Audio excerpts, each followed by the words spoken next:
Part 6. Children of the Rubbish Mountain.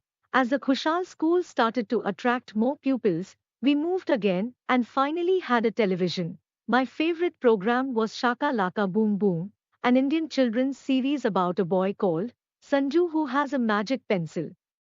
Everything he drew became real.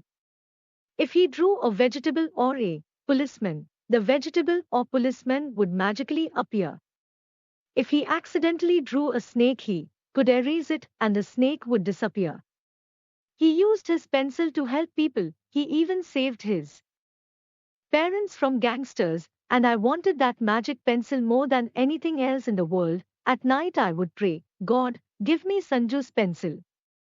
I won't tell anyone. Just leave it in my cupboard. I will use it to make everyone happy. As soon as I finished praying, I would check the drawer. The pencil was never there, but I knew who I would help first. Just along the street from our new house was an abandoned strip of land that people used as a rubbish dump. There is no rubbish collection in SWAT. Quickly, it became a rubbish mountain. I didn't like walking near it as it smelled so bad. Sometimes we would spot rats running through it and crows would circle overhead. One day my brothers were not home and my mother had asked me to throw away some potato peel and eggshells.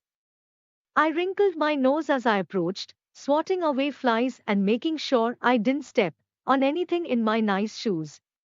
As I threw the rubbish on the mountain of rotting food, I saw something move and I jumped. It was a girl about my age. Her hair was matted and her skin was covered in sores. She looked like I imagined Shashaka, the dirty woman they told us about in tales in the village, to make us wash. The girl had a big sack and was sorting rubbish into piles, one for cans, one for bottle tops, another for glass, and another for paper. Nearby there were boys fishing in the pile for metal using magnets on strings. I wanted to talk to the children, but I was too scared. That afternoon, when my father came home from school, I told him about the scavenger children and begged him to go with me to look. He tried to talk to them, but they ran away. He explained that the children would sell what they had sorted to a garbage shop for a few rupees. The shop would then sell it on at a profit. On the way back home, I noticed that he was in tears. Abba, you must give them free places at your school, I begged. He laughed. My mother and I had already persuaded him to give free places to a number of girls. Though my mother was not educated, she was the practical one in the family, the doer, while my father was the talker. She was always out helping people. My father would get angry sometimes. He would arrive home at lunchtime and call out, To Pekai, I'm home, only to find she was out and there was no lunch for him. Then he would find she was at the hospital visiting someone who was ill, or had gone to help a family, so he could not stay cross. Sometimes though she would be out because she was shopping for clothes in the China Bazaar, and that would be a different matter. Wherever we lived, my mother filled our house with people.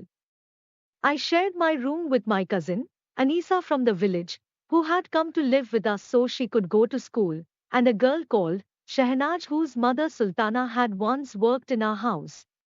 Shehnaz and her sister had also been sent out to collect garbage after their father had died, leaving them very poor.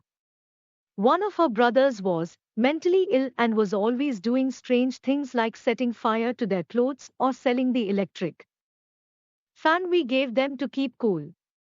Sultana was very short-tempered and my mother did not like having her in the house, but my father arranged a small allowance for her and a place for Shehnaz and her other brother at his school. Shehnaz had never been to school, so even though she was 2 years older than me, she was put to classes below, and she came to live with us so that I could help her. There was also Nuria, whose mother Kharu did some of our washing and cleaning, and Alishpa, one of the daughters of Khalida, the woman who helped my mother with the cooking. Khalida had been sold into marriage to an old man who used to beat her, and eventually she ran away with her 3 daughters. Her own family would not take her back because it is believed that a woman who has left her husband has brought shame on her family. For a while, her daughters also had to collect rubbish to survive. Her story was like something out of the novels I had started reading. The school had expanded a lot by then and had 3 buildings. The original one in Landikas was a primary school, and then there was a high school for girls on Yaya Street and one for boys with a big garden of roses near the remains of the Buddhist temple. We had about 800 students in total, and although the school was not really making money, my father gave away more than 100 free places. One of them was to a boy whose father, Sharafat Ali, had helped my father when he was a penniless college student. They were friends from the village. Sharafat Ali worked at the electricity company and he would give my father a few hundred rupees whenever he could spare them. My father was happy to be able to repay his kindness. Another was a girl in my class called Kausar, whose father embroidered clothes and shawls, a trade our region is famous for. When we went on school trips to visit the mountains, I knew she couldn't afford them, so I would pay for her with my pocket money. Giving places to poor children didn't just mean my father lost their fees. Some of the richer parents took their children out of the school when they realized they were sharing classrooms with the sons and daughters of people who cleaned their houses or stitched their clothes. They thought it was shameful for their children to mix with those from poor families. My mother said it was hard for the poor children to learn when they were not getting enough food at home, so some of the girls would come to our house for breakfast. My father joked that our home had become a boarding house, having so many people around made it hard to study. I had been delighted to have my own room, and my father had even bought me a dressing table to work on. But now I had 2 other girls in the room. I want space. I'd cry. But then I felt guilty as I knew we were lucky. I thought back to the children working on the rubbish heap. I kept seeing the dirty face of the girl from the dump and continued to pester my father to give them places at our school. He tried to explain that those children were breadwinners, so if they went to school, even for free, the whole family would go hungry. However, he got a wealthy philanthropist, Azai Khan, to pay for him to produce a leaflet asking, Kya hasul e ilm in bachun ka haq nahe? Is education not the right of these children? My father printed thousands of these leaflets, left them at local meetings, and distributed them around town. By then, my father was becoming a well known figure in SWAT. Even though he was not a Khan or a rich man, people listened to him. They knew he would have something interesting to say at workshops and seminars and wasn't afraid to criticize the authorities, even the army, which was now running our country. He was becoming known to the army too, and friends told him that the local commander had called him lethal in public. My father didn't know what exactly the brigadier meant, but in our country, where the army is so powerful, it did not bode well. One of his pet hates was the ghost schools. Influential people in remote areas took money from the government for schools which never saw a single pupil. Instead, they used the buildings for their hujras or even to keep their animals. There was even a case of a man drawing a teacher's pension when he had never taught a day in his life. Aside from corruption and bad government, my father's main concern in those days was the environment. Mingora was expanding quickly, around 175,000 people now called it home, and our once fresh air was becoming very polluted from all the vehicles and cooking fires. The beautiful trees on our hills and mountains were being chopped down for timber. My father said only around half the town's population had access to safe drinking water, and most, like us, had no sanitation. So he and his friends set up something called the Global Peace Council, which, despite its name, had very local concerns. The name was ironic and my father often laughed about it, but the organization's aim was serious, to preserve the environment of SWAT and promote peace and education among local people. My father also loved to write poetry, sometimes about love, but often on controversial themes such as honor killings and women's rights. Once he visited Afghanistan for a poetry festival at the Kabul Intercontinental Hotel, where he read a poem about peace. It was mentioned as the most inspiring in the closing speech, and some in the audience asked him to repeat whole stanzas and couplets, exclaiming wah wah when a particular line pleased them, which is a bit like bravo. Even my grandfather was proud. Son, may you be the star in the sky of knowledge, he used to say. We too were proud, but his higher profile meant we didn't see him very much. It was always our mother who shopped for our clothes and took us to hospital if we were ill, even though in our culture, particularly for those of us from villages, a woman is not supposed to do these things alone. So one of my father's nephews would have to go along. When my father was at home, he and his friends sat on the roof at dusk and talked politics endlessly. There was really only one subject, 9/11. It might have changed the whole world, but we were living right in the epicenter of everything. Osama bin Laden, the leader of Al Qaeda, had been living in Kandahar when the attack on the World Trade Center happened, and the Americans had sent thousands of troops to Afghanistan to catch him and overthrow the Taliban regime which had protected him.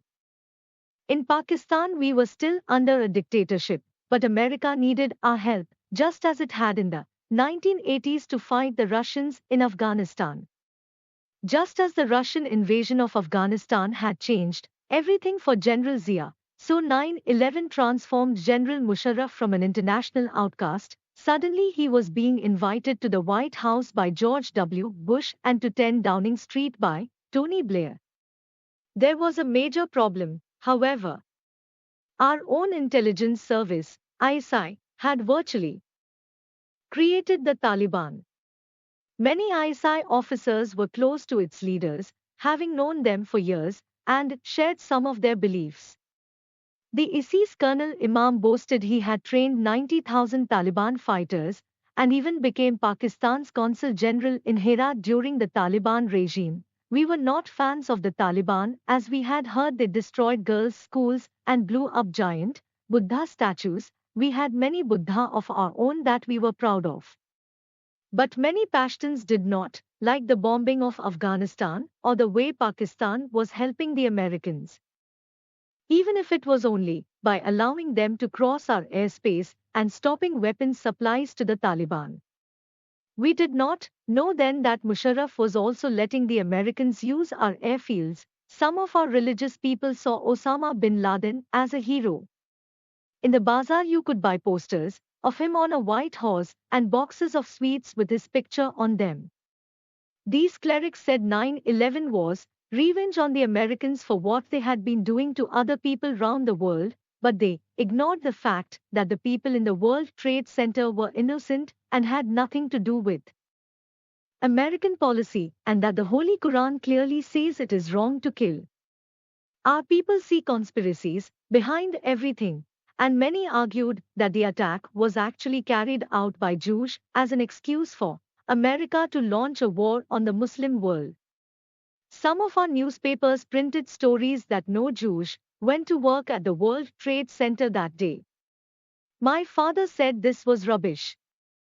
Musharraf told our people that he had no choice but to cooperate with the Americans.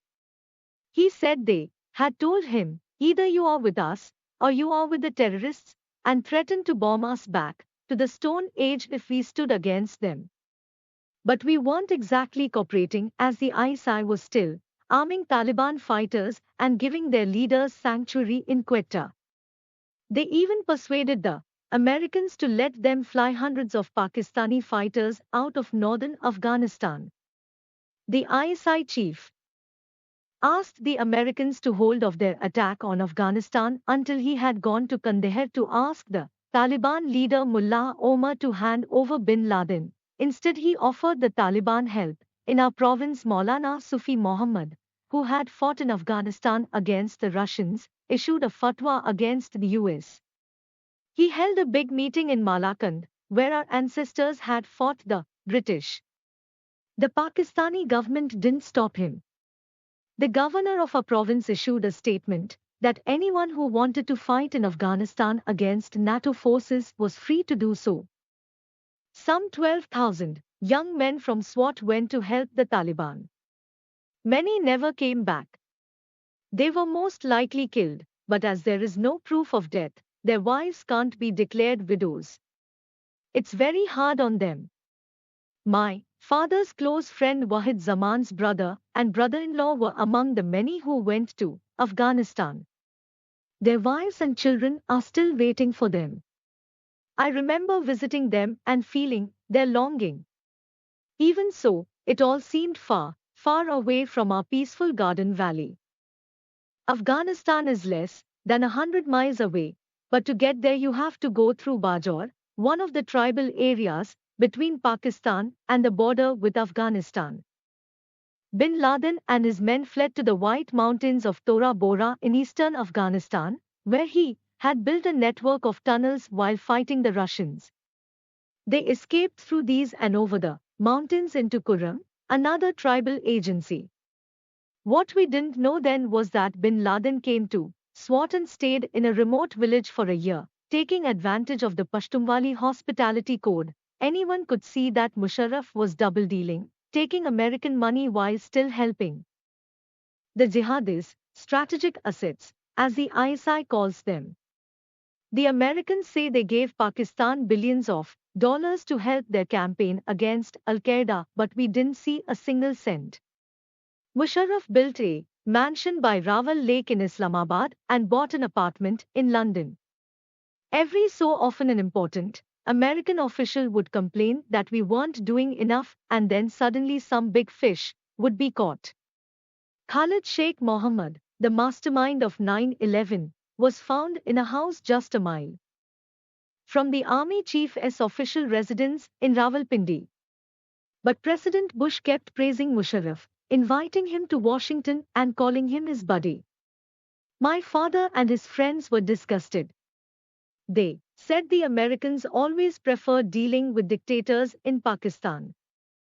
From an early age I was interested in politics and sat on my father's knee listening to everything he and his friends discussed. But I was more concerned with matters closer to home, our own street to be exact.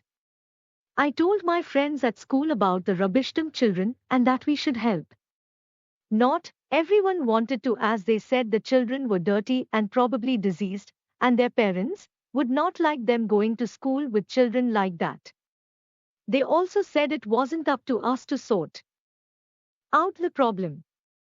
I didn't agree. We can sit by and hope the government will help, but they won't.